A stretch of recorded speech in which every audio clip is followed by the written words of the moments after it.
everybody. I just wanted to go over something really quick with you guys, and that would be the wait list and fax forms. So this isn't something we really have talked about a whole lot lately because we've been full and we haven't had any openings, so it hasn't really been a concern.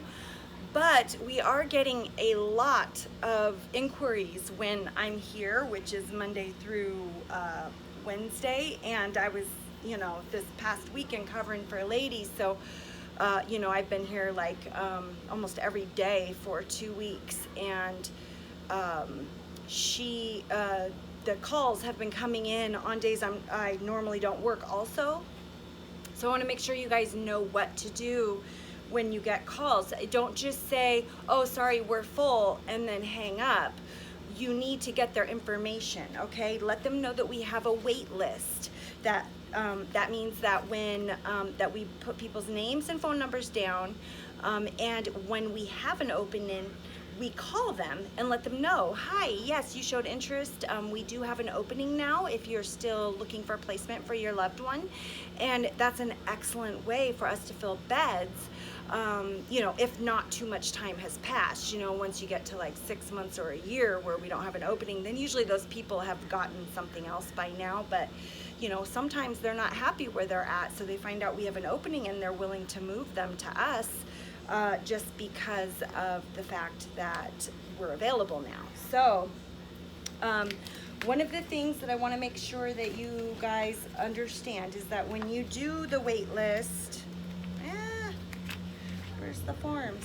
Okay, first off, when people call and they want to know like what services we offer, we have one of these in the binder. So if you just can't think off the top of your head what type of services we provide, sometimes people need you to be very specific because they know nothing about this industry. So, they don't, they might need information like we have a wake staff at night. We do weekly weight and vitals checks. We accommodate all diets and diet restrictions.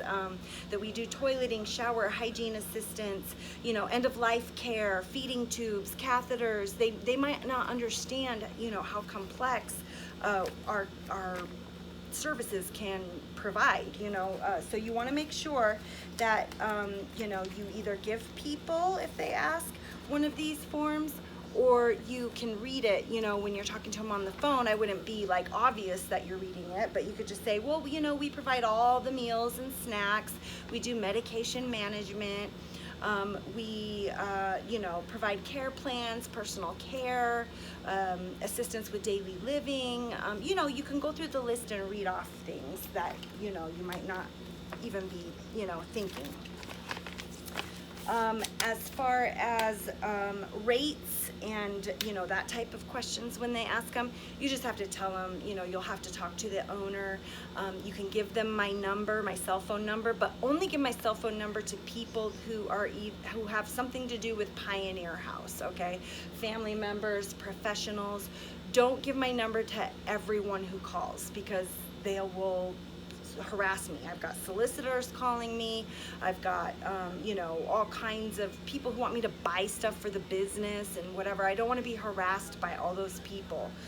So just make sure that you're only giving my phone number if you know it's to inquire about an opening for a specific person, or if it's a family member, who has questions about our current residents. That type of thing is okay. If you're unsure, just get their name and number and tell them that you will give me the message, but don't give them my cell phone number if you're not sure, okay? Then the other thing is the intake form. So if you get a phone call and someone's like, hi, yeah, I'm interested in your facility. I have a loved one that I'm looking for placement for. When you get their info, ask questions, okay? Don't be like super invasive, with the questions, but, find out, who it's for, the person's name, is it their mother, their father, and what's their mother or father's name, and first name's just fine, but if you could get the whole name, that's great. You want to find out the name of the person you're talking to, if it's the POA or, someone who's just helping the POA, and then you want to find out you know, what type of payment arrangements they have, because ultimately, even if we don't have an opening here, we want to give them options of other places to look. And honestly, it shows that we're very confident in our facility when we're willing to give them other numbers that they can compare to. Okay, Pioneer House does so well with our name being out there. You know, we have an excellent reputation. All of the hospitals and the nursing homes and the just community in general know about us. And so I'm one of the few homes that doesn't even need to use a placement agency, because word of mouth gets our beds filled. So anyways, you want to make sure that you are getting this information, because this is one of the things that other homes don't do. They don't offer a wait list. Well, maybe some do, but not very many offer a wait list. Not very many call back people who have inquired to say, hey, we have an opening, just so you know, if you're interested, we'd love to schedule a tour for you. You know, but if they found something, then that's awesome. Congratulations, and we're glad that everything's going well for them. You know, also, make an impression on them when you're talking to them. Okay, when someone calls and they're just like, yeah, I'm looking for a place for my dad. Oh, sorry, we're full. That's what a lot of homes do. Oh, we're full, sorry, bye. And they hang up. Don't do that. Talk to them. Get their story. Find out, you know, what's going on with them. Maybe they don't need placement for a few months. Maybe they're just kind of looking to see what their options are down the road. If that's the case, that's amazing. Get their number, because we might have an opening by the time they're ready. Tell them all about our home, you know, be cheerful, be optimistic. Let them know that, you know, we know how scary it can be trying to navigate, you know, the care of the elderly. Like, it's hard. It's hard to know all the things, the ins and outs, Medicaid, assessments, care plans, you know, all these things is overwhelming to them. So, you know, just let them know, hey, well, we do have a few homes. If you're looking immediately, we don't have something, but we do have a few homes that may have openings that, you know, have good reputations. We'd love to give you their phone numbers. We've got American Adult Family Home in Ording. We've got Welcome Home up on South Hill. I've got the list on the on the cabinet where the plates are. There's a list of homes, and one of the lists is Medicaid homes, because if it's someone who's on Medicaid, they need a good placement too. You know what I mean? Everybody, if they're private pay, they pretty much have their pick of whatever they want. When they're Medicaid, it can be really challenging to find a home. Not very many homes take Medicaid, and the ones that do often have, you know, really strict rules with it, or they're always full because they take Medicaid, so they constantly never have an opening. So anyways, use this intake form that you see here. Get, you know, answer what you can on here. You can make little notes on the paper for yourself. Most important is date and the name and phone number of the person you're talking to. Date is important because we need to know when we go through this book, did they call 2 years ago or did they call 2 months ago? Okay, putting the date is super important for these, okay? And then there's questions here, things that you can let them know. It does say on here that we don't have a Medicaid contract currently. That is not true. We do have a Medicaid contract, but we require a spend down of 24 months. So, you know, you don't have to go into all that detail with them, but you can tell them that you can tell them that we do have Medicaid, but there's some requirements for it, and they need to get that information from the owner, and you can just give them my number.